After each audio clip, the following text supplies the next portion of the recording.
I'm Ken. Congratulations on your new purchase. We're going to go over a couple things you need to know about the coach. On and off here switch is just for the light on the jack.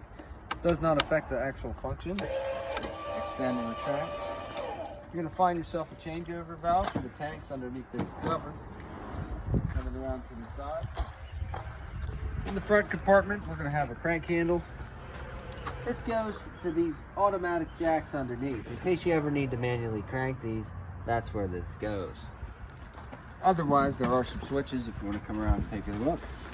You have extend, retract, extend, retract. This is the front set of stabilizers. This is the rear set.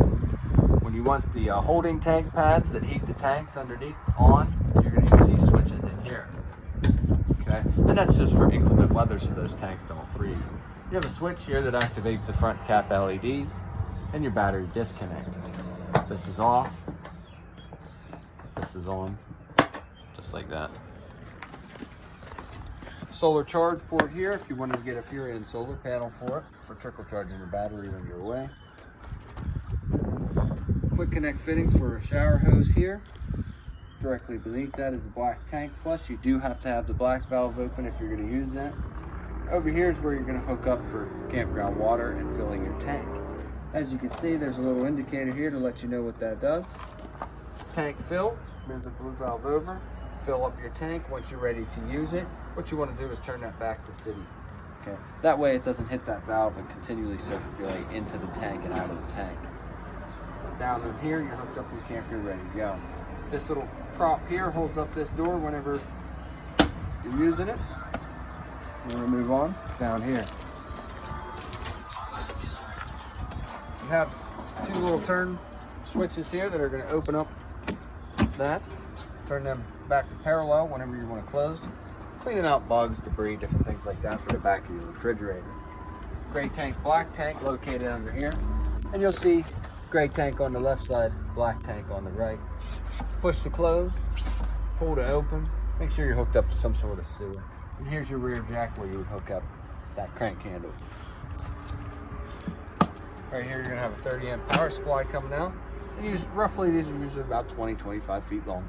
Pull them out, plug them into the wall. Closed.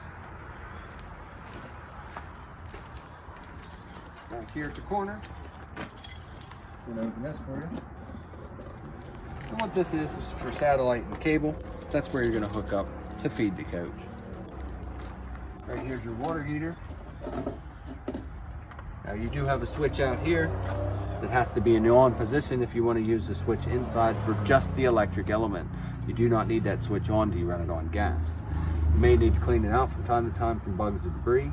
And right here you can drain the tank by pulling out the anode valve.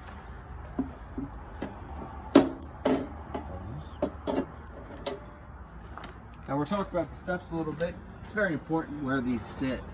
Make sure you're properly adjusting the legs so that they are flat on the ground and not moving like this. But you do want to make sure this is flush. If they are not, you run the chance to damage your door by closing it and say hitting here or along the edge up here. And then you're going to have to have it repaired. Back over here you have outlets and cable hookups. And the last thing on the coach over here, you do have the in-command center brain focused here. I recommend not opening that. Directly above it, you have motion sensor lighting. The 2 on top is motion sensor. The 1 is on all the time, and directly in the middle is off.